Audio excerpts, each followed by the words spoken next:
Sheila, thank you. But in fact, I'm going to begin exactly with what I did not know about both Henry VII and Henry VIII.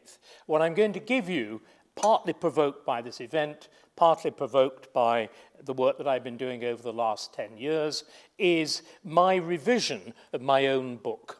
I mean, in other words, my book on the young Henry VIII, Henry Virtuous Prince. I think one of the things that it's most important for all authors, but particularly academic authors, to do is to recognize where they are wrong. And if only more people in public life would be prepared to do that, we would be very much better governed. And of course, similarly in public life, the reason that a historian will admit that he or she is wrong generally is if the evidence proves the opposite. In other words, evidence. That's to say, to have evidence-based policy, not policy-based evidence.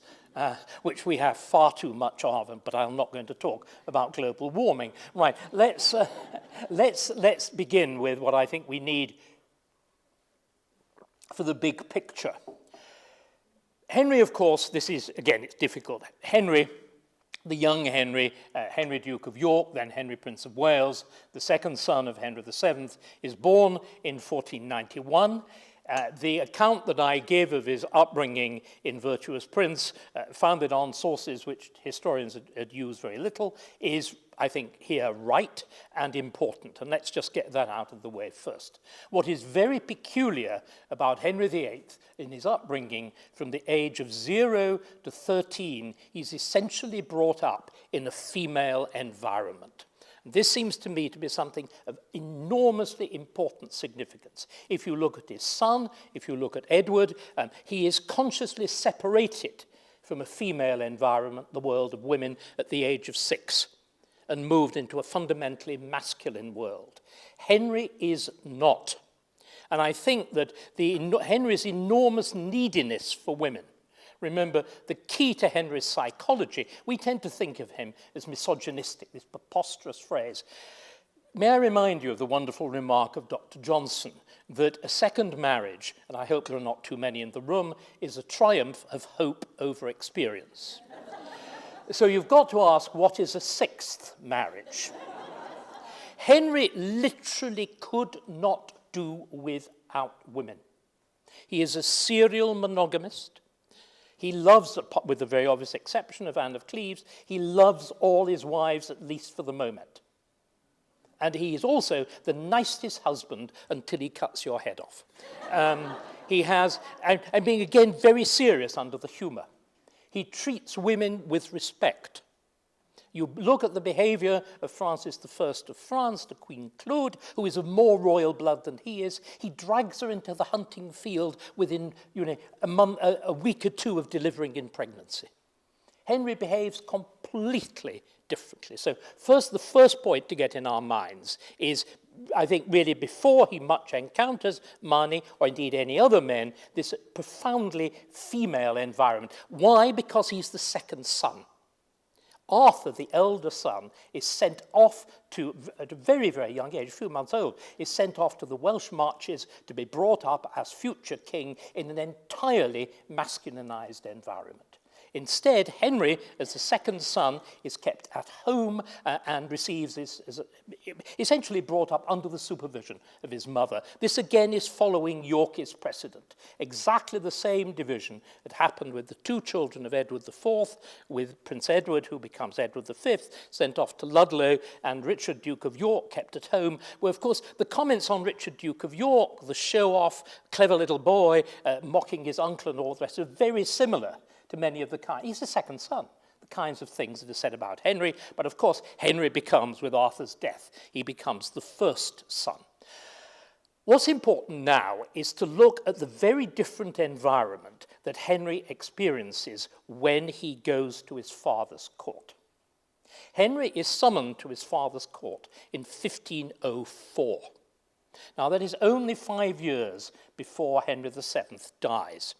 The idea of a second reign is one that Tudor historians are increasingly resorting to, maybe that's an unfair word. For example, John Guy talks about the second reign of Queen Elizabeth in the 1590s, when at the end of a long reign, things are done differently. Remember, monarchs can change. And I would argue that Henry goes to his father's court at a moment of absolutely dramatic change in every single area that you can look at. The first is the famous business of Henry's education. Now, Henry, again, let's do a little plug for another book, a collection of essays edited by my friend Ian Dale on English monarchs. And needless to say, I wrote the one on Henry VIII. And it begins with the phrase that Henry VIII is the first properly educated king in English history, and the first king to be educated according to educational theorists. I then go on to say that proves the limits of education. An educational theory. Right. Now, there are two dominant educational theorists in the world of the Renaissance, and Henry astonishingly meets both of them. One of the things we again need completely to revise is our picture of Henry VII. Henry VII is probably the most cosmopolitan of English kings. His first language is French. He spends vastly more of his youth in France than he does in England. He does have English, but it's probably, to begin with, I'm sure, is as a second language. He clearly is comfortable in Italian, probably in Spanish, in Latin, and so on. But his cultural range, which is astonishing. But what is very remarkable is that there's a distinct shift round 1504. Before 1504, that's to say from 1485 to 1504, most of the intellectuals at Henry's court are very second-rate Frenchmen. And a second-rate Frenchman is very, very second-rate indeed. They're dreadful people like Bernard André and all the rest of it. In round about 1504, there is a dramatic shift towards Italians, towards the absolute top cutting edge of the Renaissance, and to, again, although he's in England earlier, really becomes a very dominant presence from 1504, Erasmus himself. There's also a very remarkable pattern of major continental visitors in this last part of the reign. So Henry as prince encounters Claude de Seyssel, who is the leading propagandist of the French monarchy. He also encounters the greatest theorist of the whole Renaissance, the man who reinvents the idea of the courtier, this world that we're trying to recreate, Baldassare Castiglione himself, who comes to England to receive, on behalf of his master, the Duke of Urbino, to receive the Order of the Garter as proxy, is received with great honor, is presented with the chain of SS and all the rest of it, and actually in England delivers a lecture which becomes the basis of the Book of the Courtier.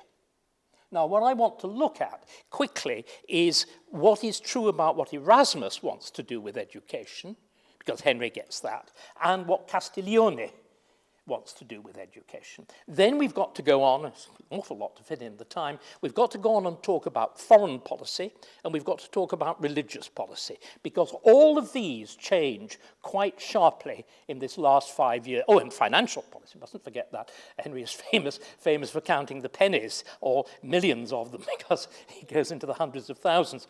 So we've got to cover those. But let's just begin with this point about education, because it's so important in the life of the young and in the life of the young Henry. Both Erasmus and Castiglione draw on a single body of the ancient world. When we talk about the Renaissance, right, look at this house. When you look at it to begin with, you think it's just any old, though very fine, Tudor building. If you look at it more closely, you will see that the detail is Renaissance. The detail is copied from Italian textbooks and whatever. I learned, I did not know this, apparently from things that have been discovered in what's again just been rediscovered, reopened, the Golden House, the actual imperial palace of Nero, the type of decorations there. So you have here Italy coming directly to Essex. That sounds exciting, doesn't it? Italy coming directly to Essex, as it came directly to the court of Henry VII. But of course it came also not simply in terms of visual ornament, not simply in terms of sculpture, of painting, of music, and so on. Henry has famous Venetian organist, Dionysius Memo, and whatever. It comes in terms of ideas. But it's the ideas of ancient Italy, of the Roman world, above all, the ideas of rhetoric, the idea of what I'm doing now, which is the idea of persuasive speech, the ability to address an audience extempore, to inform them and to move them. This is what I'm doing with you now, is educational. In the Roman context, it's because of the politics of debate, because of politics of persuasion, because of a politics of state service. And this perfection of language, which they thought reached its height in the works of Cicero, is what underpins Castiglione on the one hand and Erasmus on the other. But they want to do something very, very, very different with it. Erasmus wants to use this persuasive, fluent language, Latin, essentially as part of a process of Christian reform. Christianity begins as a religion of the spoken word. It's the religion of persuasion, of Christ the rhetorician, persuading people to, why the Bible is an extraordinary series of vivid stories. And what Erasmus wants to do is to revive that sense of the liveliness, the vigor, the immediacy of the gospel. Also, to go back to another idea, the idea of actually going, that we think that change comes from going forward. They thought that change came from going backwards, of restoring ancient virtue which had been lost with the degeneracy of times. They don't believe in progress. And we've got very good reason to stop doing, but that's another and very much longer lecture. So that's the Erasmian context. And the key thing to understand about it is, of course, that center to it is the idea of peace, the central message of Christ. So this has been one of the great difficulties, isn't it? The first king to experience this, well, first of all, he learns jolly good Latin. And if he hadn't had that good Latin, we couldn't have had the divorce. Because Henry basically does much of his own homework. He reads the religious texts which enable him to construct the arguments for the divorce or whatever. So his education clearly plays an extraordinarily important part in that. And by the way, it's not just the divorce that Henry uses his Latin for. In the first half of his reign, remember, Henry's reign divides around the 1st of January 1527. There's been a nonsense argument put forward by somebody who really should know better, that the reign of Henry VIII divides in 1536 when he receives a blow to the head. And we're very fond of medicalized arguments, and after he's received the blow to the head, he becomes terribly nasty, having been nice before. There's a very simple chronological problem with this. The year before he gets the blow on the head, he commits the two most shameful executions, general opinion, shameful executions of the reign, Thomas More and John Fisher. That's without the blow to the head. But after the divorce crisis, Henry changes because of the divorce. He has the worst possible divorce, 7 years to get it, right? Just think what that means. So, but the first Henry uses his learning in the first half of his reign passionately to defend the papacy. And he used the papacy in war. He fights his first war in favor of the French in favor of the papacy in 1513. We've got that first French war completely wrong. The people who argue for it are the leaders of the church. Henry's war against France is a crusade, because you wouldn't believe it that Louis XII of France had done something completely unheard of. He got divorced. It reached absolutely shocking, and he'd remarried.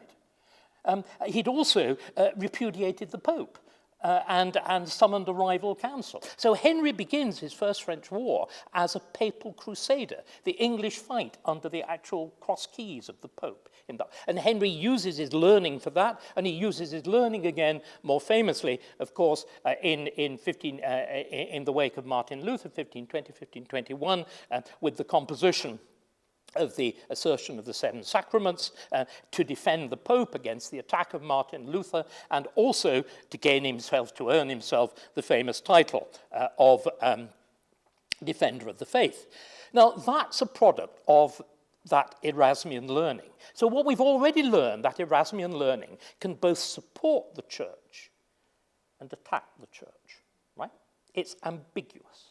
But the most important thing is, where does the idea of the peace as being dominant in Erasmian theory, where does it fit in with Henry? And here again, I think we've simply got to start again. There's been an enormous amount of nonsense written about movements for peace in the early 16th century. They are as fictitious as movements for international unity in the 20th and 21st. They are mere words and mere word spinning, I'm afraid, which are used to cover much more unpleasant motives by much more unpleasant people. Because again, what we need to do is to recognize that the real influence on it, I mean, Erasmus supplies the technical side of Henry's education in terms of Latin. The actually word ideology, the ideas that shape Henry's education are the work of Castiglione. And if you look at, and I would recommend the book of the Courtier is one of those things that takes you into the mind of this period almost more clearly than anything else. And what is at the heart of the argument there is, how do you become a gentleman? The kind of people who've owned houses like this right across our history from the period we're talking about now. And the idea is, it's really very much the best of the idea of the public school, which derives from it, which is a healthy mind in a healthy body.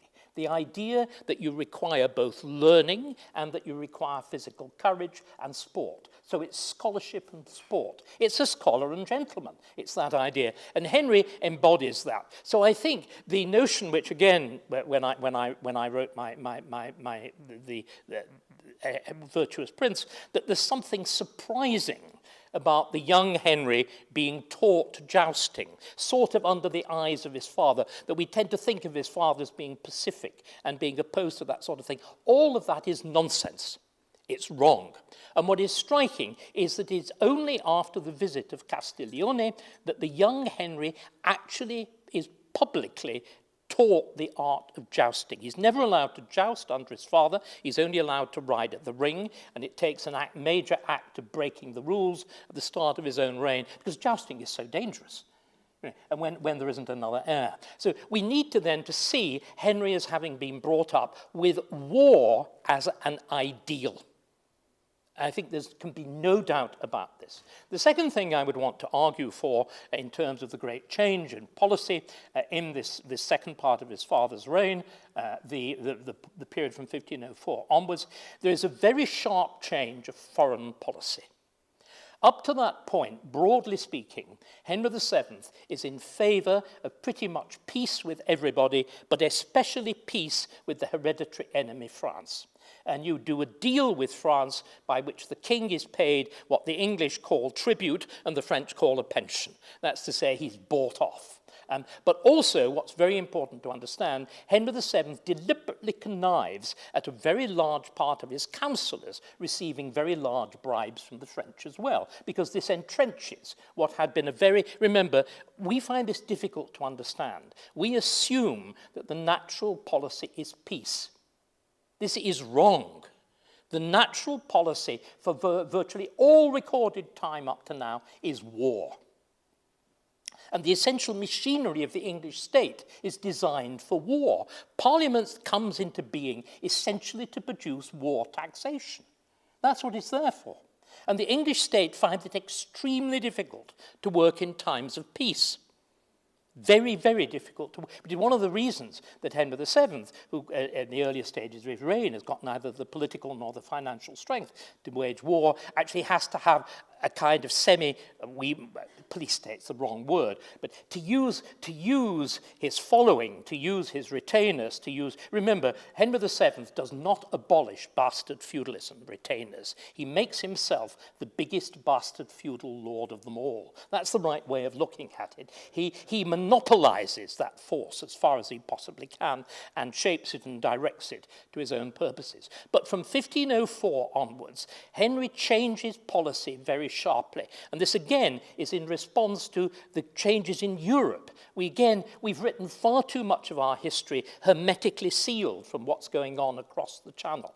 There are huge dramatic changes in continental Europe in this period. The first is, following the defeat of the English in the 100 Years' War, the astonishing process of the reconsolidation of France, but also under Louis XII, that's Henry VII's contemporary king of France, the consolidation of France as a transalpine power as well. France taking over northern Italy and around the Duchy of Milan, and also aspiring to take over the Kingdom of Naples. And this direction of French policy is intensified because Louis XII has got no heir. In French law, a woman cannot inherit the throne. He had a daughter with his wife, Anne Duchess, the second wife, that's to say, with Anne Duchess of Brittany, who was the heir of Brittany and the heiress of his claims in Italy, right? So it's vast heiress. And the key issue is, will she be married to another prince, a foreign prince, i.e. dividing this united France, or will she be married to under Salic law, the heir to the French throne, who is Francois Duc d'Angoulême? And it is settled in this period that she will be married internally in France. So, of course, this enormous consolidated bloc emerges at the heart of Europe. The thing that English policy virtually right through has been designed to avoid. You have this consolidated bloc. How does Henry VIII... That's why Claude de Seyssel comes to England to explain this and to justify it, and to give, in fact, the first biography of Louis XII, bizarrely, at the court of Henry VII. Why? What is the way that you can counter it? Well, there's the creation of this glimmer in an eye of the creation of another new great international bloc, which is the House of Habsburg.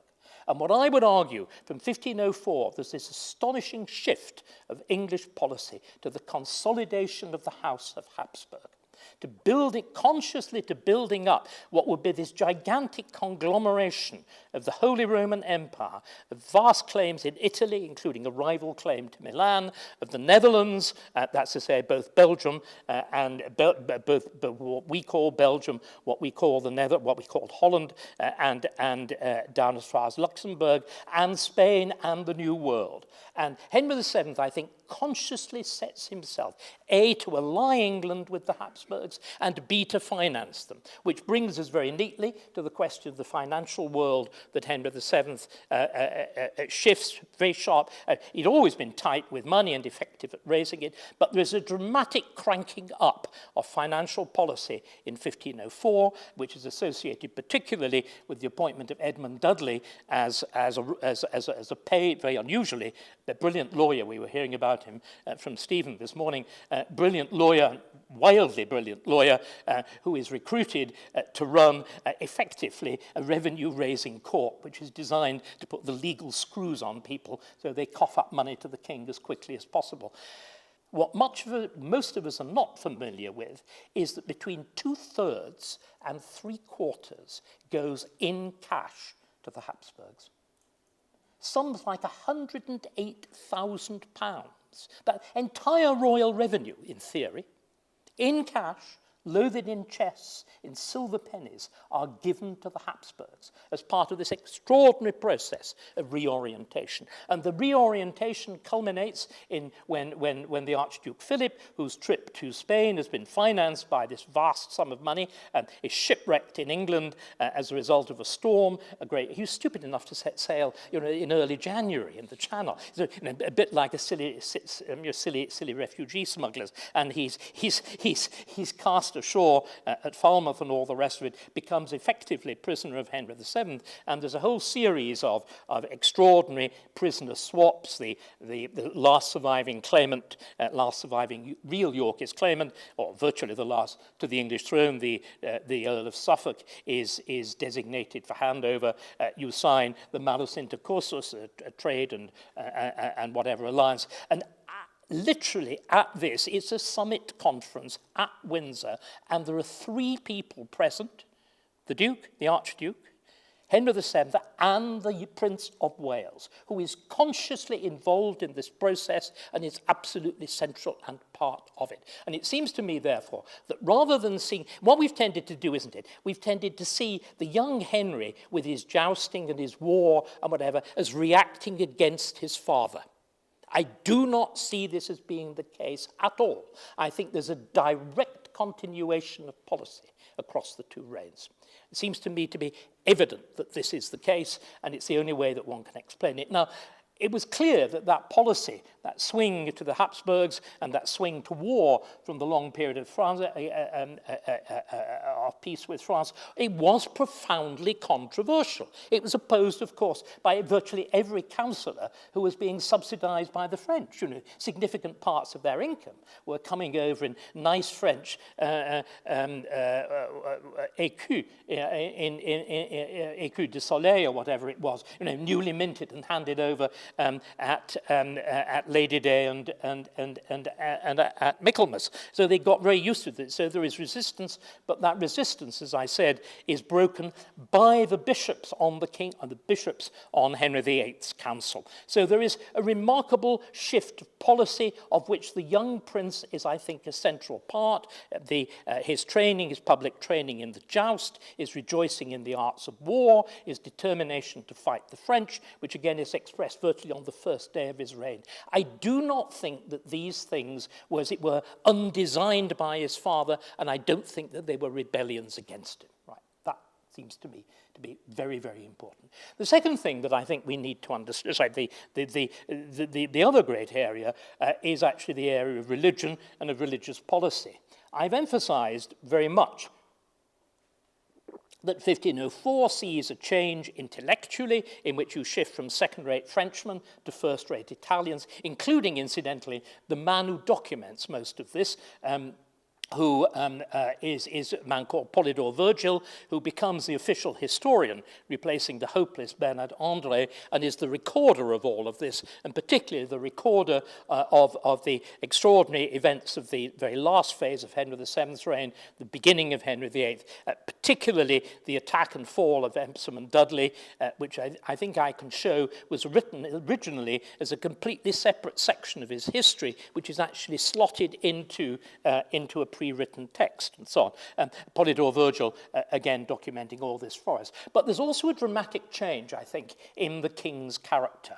And I think we again need to understand, and it's something that is true of this whole period, the profound tension, which again is part of Erasmus, and the profound tension which is expressed architecturally. All of these buildings, you know, you've got a hall and you've got a chapel. What on earth is the relationship between the pomposity of these buildings, the extravagance, the splendor, the gold, the silk, the velvet, the thread and all the rest, and the religion of Christ?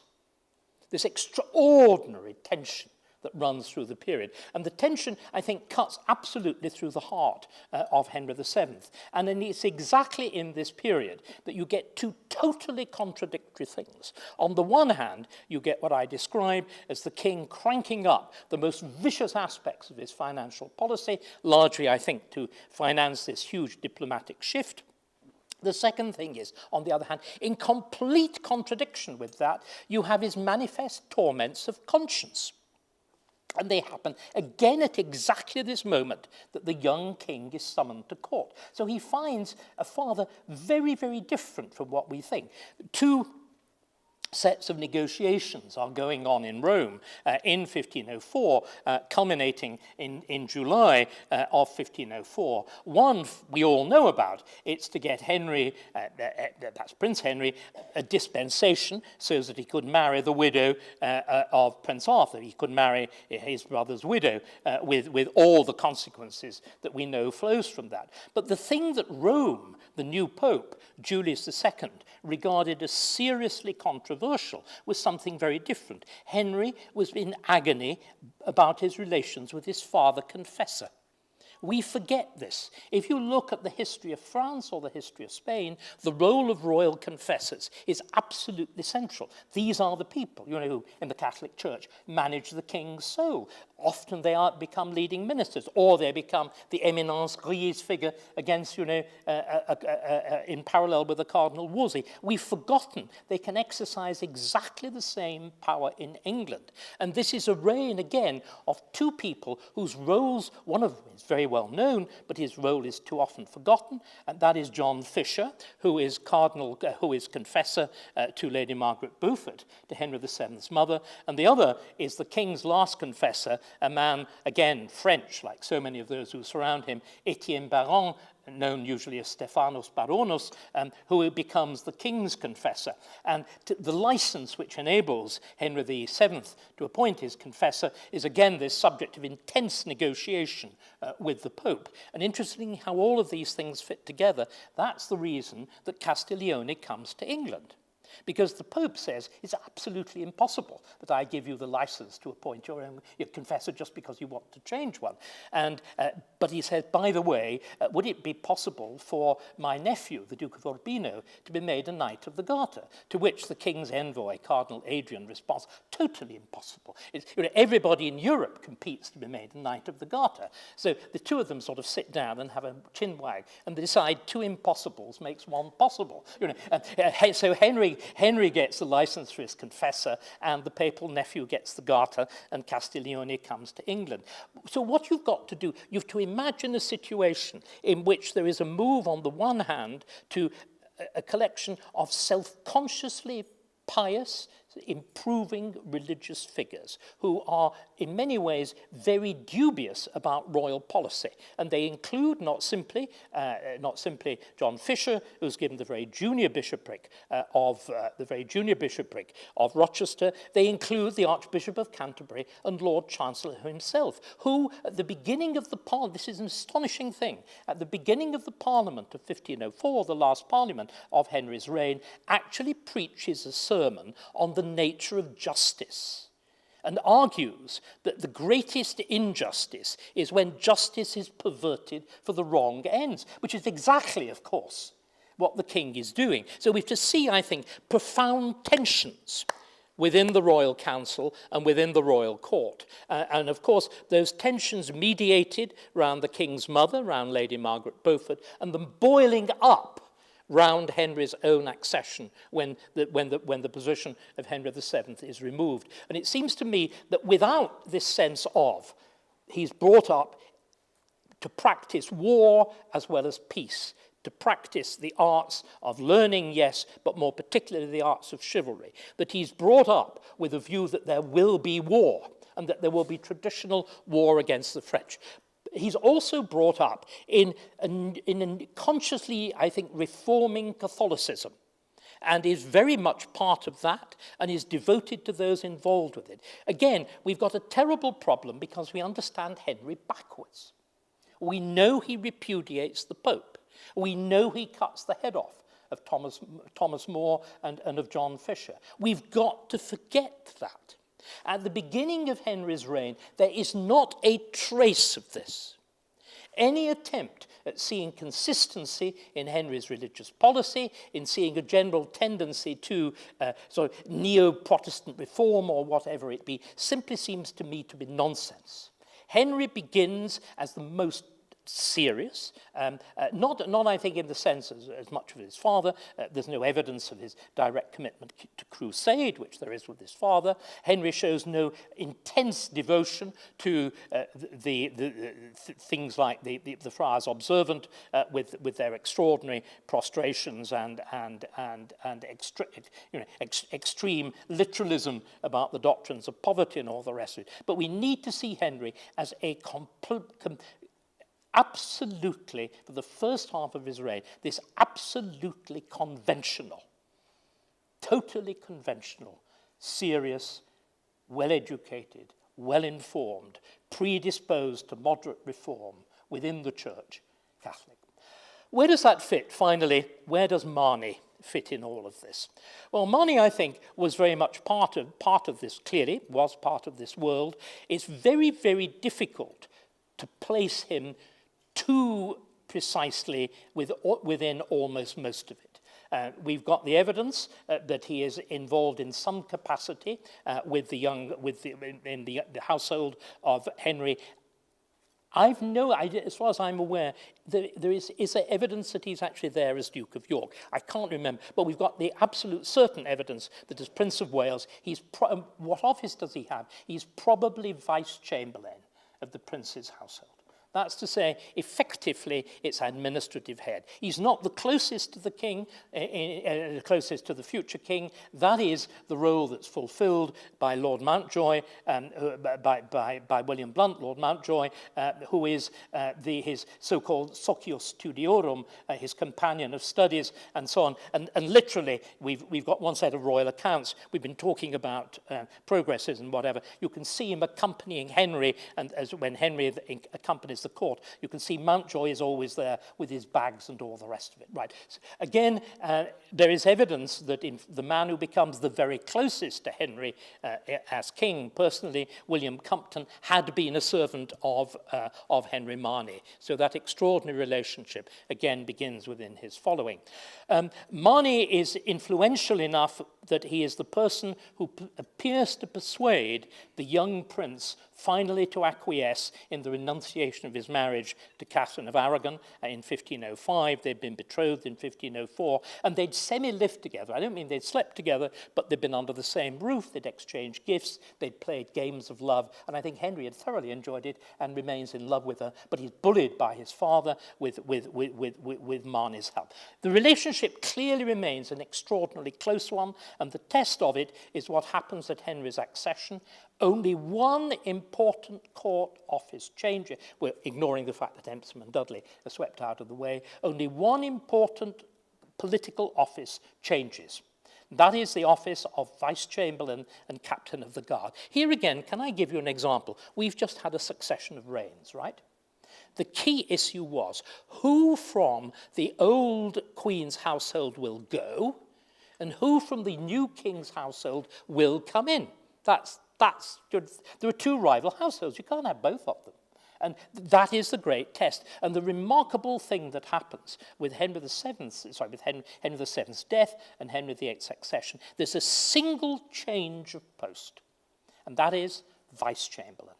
Henry VII's Vice-Chamberlain, who'd only been appointed just over a year, and Captain of the Guard, who'd only been appointed just over a year, and who is at the heart of this process. Thomas Darcy is a passionate Catholic, deep desire for crusade. He actually goes on sort of a couple.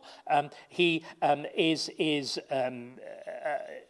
very closely associated, not as I think has been generally thought with Richard Fox, but actually with William Warham, or Warham as Archbishop of Canterbury, and so on. He is dismissed. He's given huge bribe. He's made a Knight of the Garter, Captain of Berwick, important posts on the Scottish border, peerages, and all. Really everything is thrown at him to get him out. And in Darcy's place, you actually move Marney as Captain of the Guard and Vice-Chamberlain. But beyond that, I really don't know. All one can say is, clearly, Marney fits both as a sense of warrior and particularly the sense of religious seriousness and so on into this world as I've described it. I would also guess that his real function, this again is one of the vital things that happens across reigns, is what of the new is acceptable to the old, and what of the old is acceptable to the new.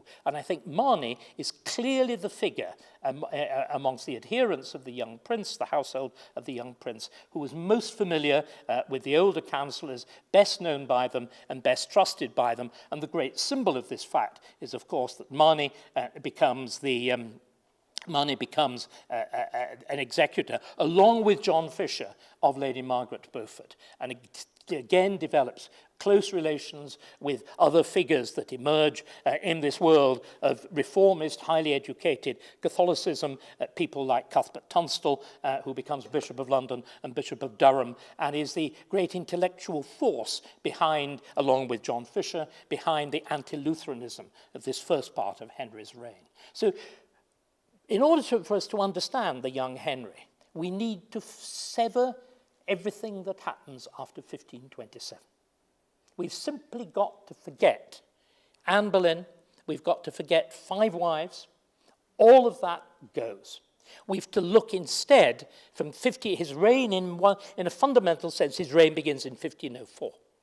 This is the moment at which suddenly even the people preaching sermons at court shift. This is the moment at which Colet and Fisher start to preach the great sermons at court. It's not Henry VIII's own accession. So we need to see this last reign of Henry VII and the first reign of Henry VIII as a kind of continuum with the very different sorts of policies that I've been outlining and a few figures like Marney running across the two.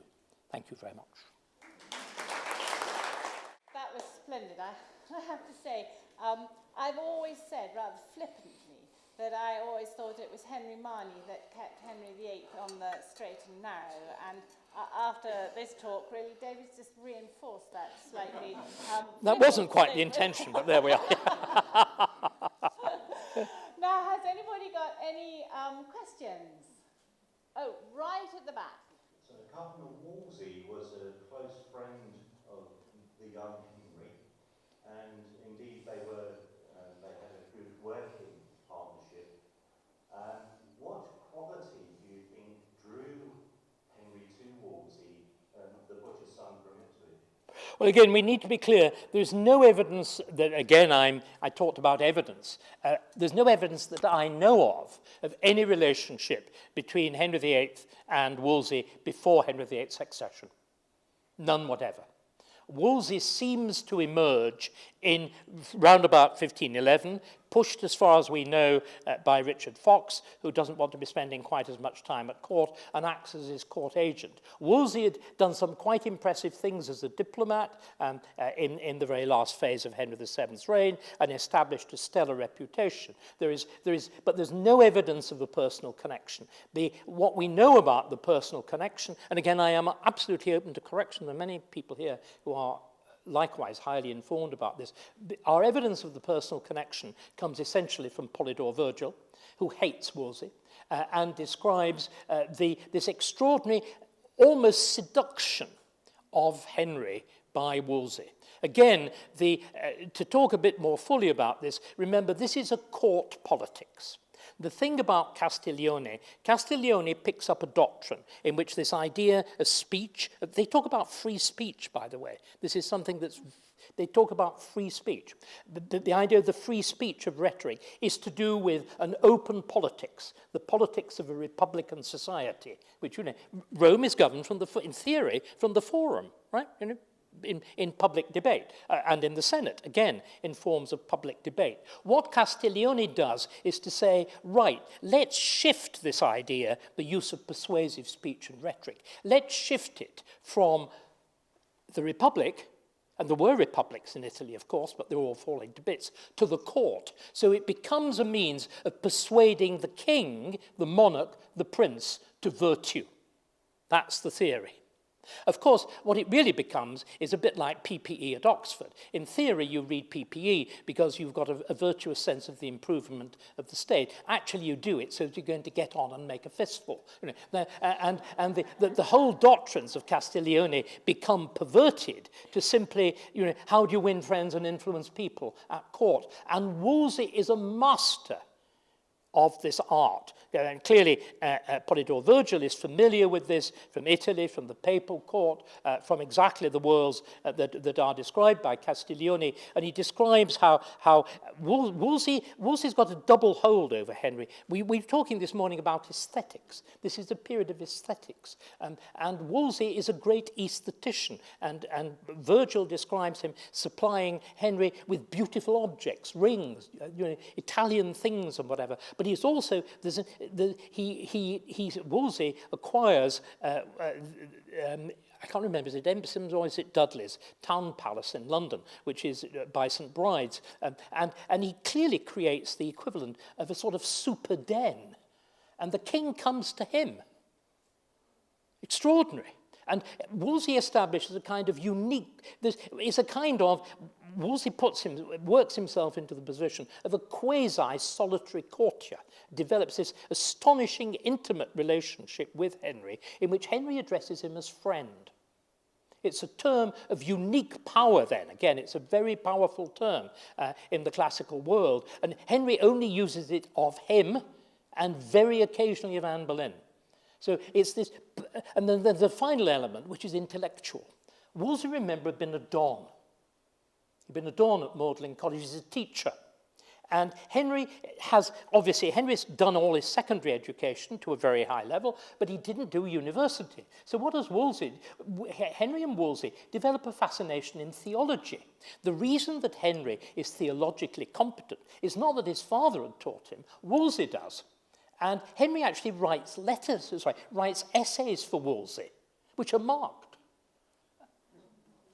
And the king debates them. And these essays, I think, form the basis of what will become the Assertio Septem Sacramentorum, the arguments in favour of the traditional view of the sacraments and the Mass, are exactly the sort of thing that Henry had been working out with Wolsey. And then, of course, stood on its head after 1527, when Henry's reign literally stands on its head. Everything that he'd loved, he hates, and everything that he's hated, he loves. But the same techniques, do you see what I mean, transfer. When is this new book coming out? You should ask my publisher. God knows. I'm extremely good at coming up with ideas. I'm very bad at putting them down, to my shame. But there clearly is. What I'm saying is we need a really... It's not a new start, this is silly, but we need a serious reappraisal. The image of Henry as being very different from his father, the hostility between them, I think is mistaken.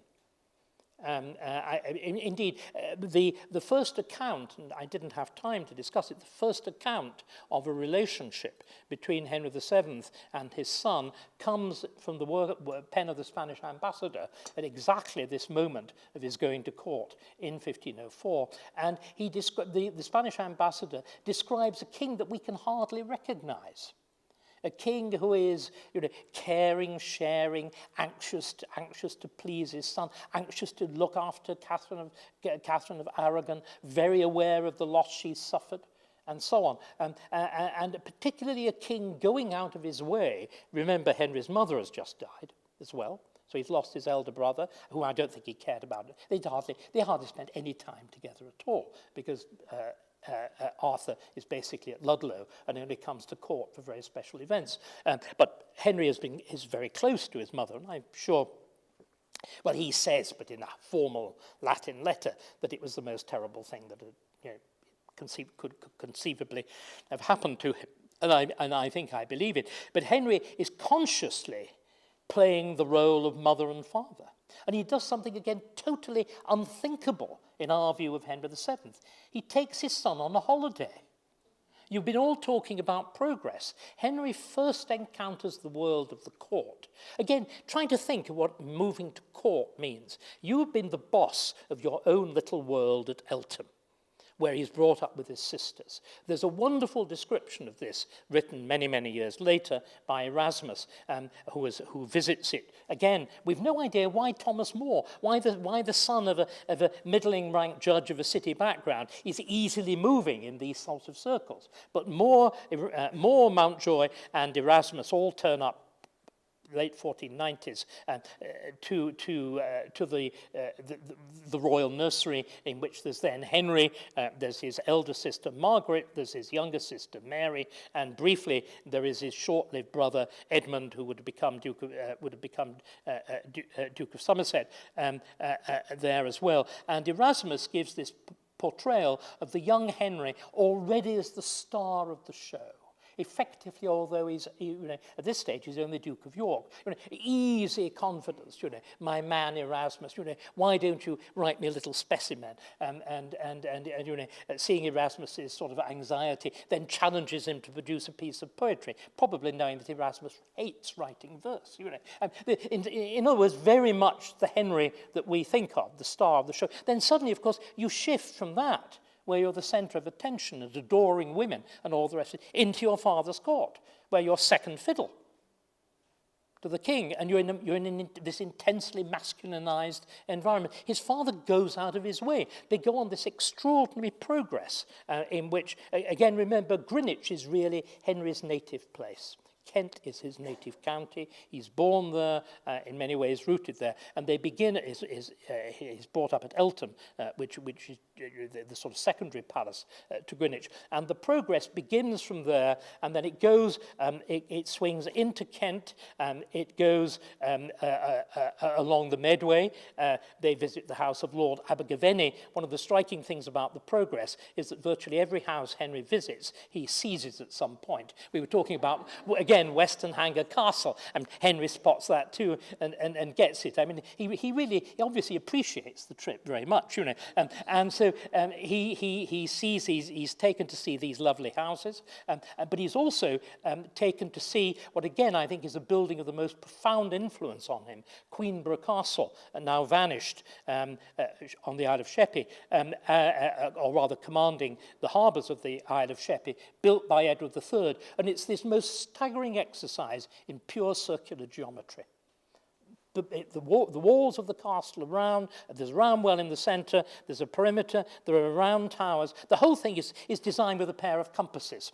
And I am absolutely convinced that this is the source of Henry's later forts, the ones that are built in 1539 when England becomes the pariah state. This is not Italian influence. The Italians do not build forts like these. This is what he sees on that trip. And then the trip goes right the way down. It goes through Canterbury, does all the usual obeisances to Becket and all the referee, swings down Hurstmonceau again, nice target, a most wonderful house, and then finally finishes up in Portsmouth inspecting, you know, what will become the docks in which the Mary Rose is built and everything else. It's an astonishing introduction in the nicest possible way by a father who at this point appears the most admirable, responsible, has just got his new confessor in which, you know, the sermons at court are being delivered by Fisher and Collett and whatever.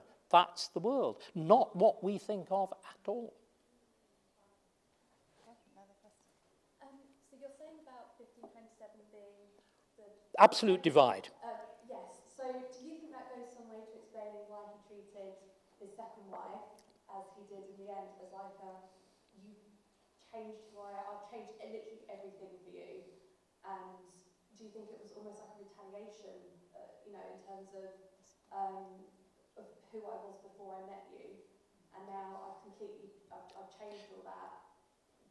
I mean, remember, Henry actually describes himself as undergoing religious conversion. This is the thing we really do need to understand. And again, his final wife, the sixth wife, Catherine Parr, defends her husband on the grounds that he has undergone religious conversion. They're perfectly clear, they've changed. The argument is, were they right to? Are they committing apostasy, or are they committing a return to Christian roots? You know, that's the great issue. I mean, again, it's quite clear. I was talking about the very splendid question about the relationship between Henry and Wolsey. The relationship between Anne Boleyn and Henry is very, very similar. There's a clear exchange of personal magnetism, in which Anne is the dominant partner. I mean, you know, the new book by Guy and Fox, I mean, builds on stuff that I did in Six Wives. It shows this absolutely clearly. And of course, again, it's this crossing over of cultures. With all Henry's hostility to France in terms of politics, he's totally soaked in French culture. Part of his upbringing, again, one tries to cram too much in these things. Alongside the Latin is the French. He is taught French by a native speaker. The only way to learn it, of course. And he's very good at it. As well as, you know, his musical training, his poetical training, and all the rest of it. And Anne, of course, can deliver on this. Catherine couldn't. Catherine isn't brought up in that world.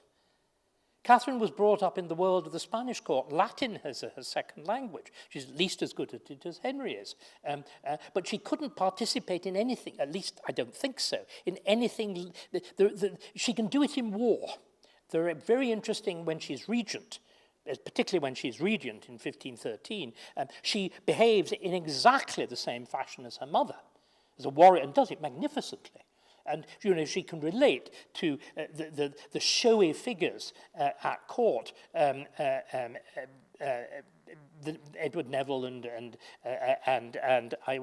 Knivet and Howard and whatever, the kind of knight errantry of the court. But in terms of the ordinary court etiquette, in terms of the dancing, the poetry and whatever, it's clear she hadn't a clue. Whereas Anne Boleyn is absolutely cutting edge in all of that, as well, of course, as a new religiosity. Because what you're getting from 1527 is a dramatic shift of religiosity, as in exactly the same way there'd been in 1504.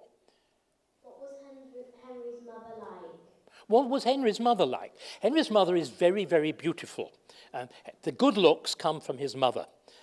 She is the daughter of two very good-looking people, of Edward IV, who is taller than Henry and as broad, and I'm afraid gets fat too in pretty much the same way because of overeating and all the rest of it, and has many of the same violent and brutal. You don't need a blow to the head to explain Henry VIII. If you actually look at his grandfather, he takes after his grandfather, not his father, which is pretty typical. Elizabeth of York is of a apparently highly gentle temperament, a cultivated and dignified lady. Thomas More thinks she's absolutely terrific and writes a very beautiful poem about her after her death. And that line about having to be mother as well as father comes from that poem. She's also, I think there are clear signs that she probably teaches Henry to write. One of the great mysteries about Henry is where on earth that amazing handwriting comes from, which is unlike, as far as I know, again, I defer to my expert colleagues, it's unlike anybody else's hand at all. It's rather reminiscent of his mother's, except you've got to think of Henry sort of leaning on it with that full weight of hand, again, as somebody pointed out, as Stephen pointed out, trained in the use of the sword. So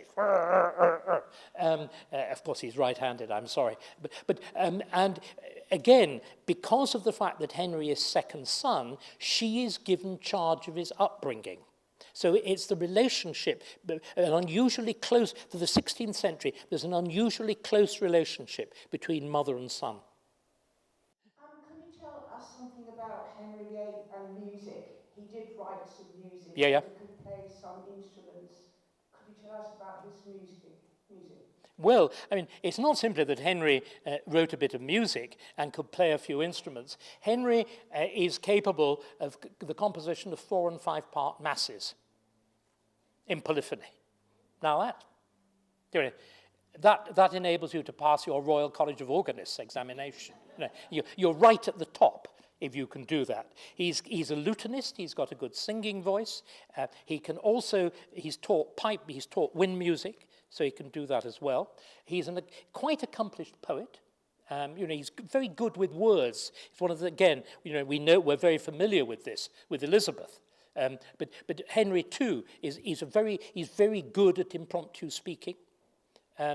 Got again a forceful command of rhetoric. On paper, he tends to be rather stuffy and overcomplicated and rather legalistic. He was clearly much more persuasive in speech, though something that we know he almost certainly writes directly himself. A Glass of Truth is about the clearest statement of the arguments in favour of the divorce written by anybody at the time. So Henry then he's taught music deliberately. And he's naturally good at it. You're supposed to be, remember.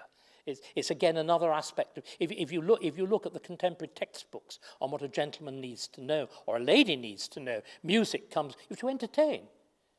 And Henry is good at it. Now, what I think we also need to understand is where his principal periods of activity doing it fall in the reign. In other words, he's not just doing it all the time. I mean, the playing and whatever, I'm sure, is going on.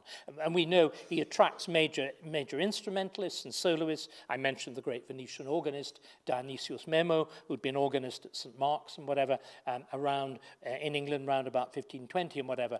But there are distinct phases of Henry's involvement in this kind of thing.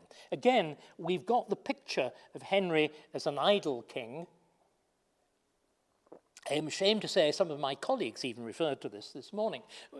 And I don't think it's true. Henry comes to the throne absolutely determined on war with France, and he tries to go about getting it in the way that at every key moment of policy he goes about it. You mentioned Wolsey.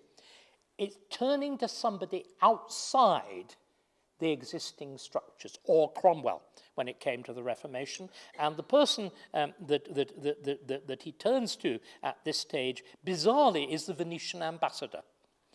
Venice is great sort of odd trump card figure in European politics. It's just been overrun by the King of France. It's just lost a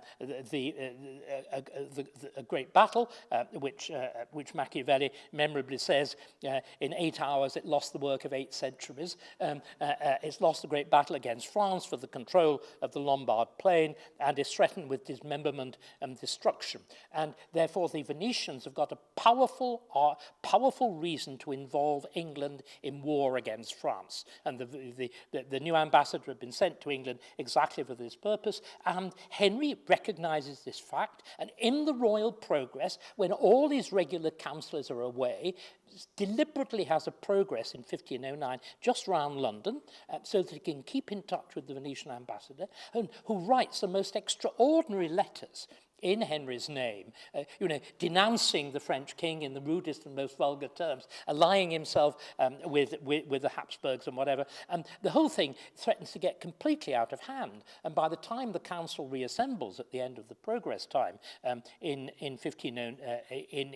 October, November, they normally come together for the 1st of November. The All Souls, All Saints is when it happens. There's a sort of agonized meeting of the council in which the king is instructed to back down. Then he, of course, does a gigantic sulk. He's not been allowed to have his war, and he spends the whole of the next summer writing music and writing poetry. And it's then that he, I'm 90% certain, that he writes Pastime with Good Company. And that, of course, is the thing that really takes you into Henry. It's all about youth and jollity and whatever, but there's this wonderful line, "Who shall me let? Who's going to stop me?" And you suddenly have that sense of the nerve-tingling quality that he could bring. And the music accompanying it has got just that slight at that point. Somebody else. Last question. Just here. Right, that's it. So in Henry VIII's Book of Psalms, he depicts himself as King David. Why do you think that is? You want me to talk about those? Is right? Yeah. This is the famous Psalter, written and illustrated. Again, we were talking about the French by a Frenchman called Jean Mallard. And what it does, it shows the Henry of the new religion. And the thing that's most staggering about it is that it shows Henry in the role of both King David and Christ. And we've really got to understand this. Henry's formal title isn't just Supreme Head on Earth. It's Supreme Head of the churches of England and Ireland on earth only under Christ. Right? That's what Henry sees himself as. And if you look at another, and we had a glimpse of it this morning, again in the splendid background slides to Stephen Gunn's lecture, if you look at the title page of the Great Bible, obviously the Great Bible, well, it isn't. Verbum Dei is really Christ, but they interpreted Verbum Dei, the Word of God, to mean the Bible. So obviously, if the Bible is the Word of God, God's got to appear. Well, he does indeed appear. The most polite, tiny little Christ right at the top, and Henry kneeling in front of him, having politely removed his crown, but otherwise dressed in full royal robes. And it's quite clear Jesus is a bit overwhelmed to meet him, And then down, you see Jesus giving the Bible only to Henry. And then Henry appears in the center, vast enthroned figure on a quasi-papal throne, giving the Bible with the right hand to Cranmer and the left hand to Cromwell, later on, of course, to be excised. And then below, the people cry, "God save the King," and "Vivat, Vivat Rex." And to make sure you get the point, down here on the right-hand side, there is a jail for those who do not rejoice in this gift from God and the king. So we need to see the king seeing himself as the direct author of religious policy. Seems to me to be. And moreover, the religious policies that he pursues have no logic other than what Henry wants at any moment. And it seems to me all attempts at calling them a via media and whatever make no sense at all, which is why that position is immediately abandoned the moment that he's dead. There are highly eccentric potpourri of beliefs that leave half his council at the risk of being burned as heretics and the other half of his council at the risk of being hanged, drawn and quartered as Catholics. And what the Psalms show, as I said, is Henry in various ways, in various lights. There is the famous one, the fool saith in his heart there is no God, shows Henry in his chamber playing the harp and with books and whatever scattered around him, and with Will Summers, his fool, in the background. The penitential psalms, believe it or not, which are seen as the prefiguration of the sufferings of Christ, show Henry in agony in the gardens of Gethsemane. Henry appears as David confronting Goliath, and so on and so on. But there are also marvelous, wonderful illustrations. We're talking about music. Remember, music, we forget about this. You were all at a service this morning, and you were saying how lovely it was. There was a choir, and that there was an organ. You're a heretic. The author, you know, the vigorous Protestantism of Cranmer in the latter stage of Henry's reign, as indeed Erasmus had done, hates music in church. Why do you hate music in church? Because you can't hear the words. If you look at the polyphony of the late Middle Ages, you can't tell a single word. Thousands of overlapping lines. Cranmer wants one note per syllable.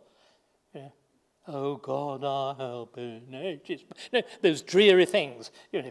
That are part of the Protestant inheritance, and what you can see in the book of in Henry's book of Psalms, Henry is incapable of reading a book without a pencil in his hand, or rather usually a red crayon, and marking it. Now, there's been work done on it which suggests that what the texts that he notes take you deep into his psychology.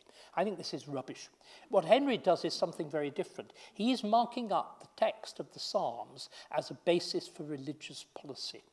And what you can see is one of the areas that he's most interested in against Cranmer is what is the evidence for use of music in worship. And he marks, and there's a magnificent illustration. Is it Psalm 83, the one sort of singing to the trumpets and the full moon or whatever it is? There's a most wonderful illustration of fanciful court musicians there. Henry notes that, and there is in the margin, what is worship? Worship is music.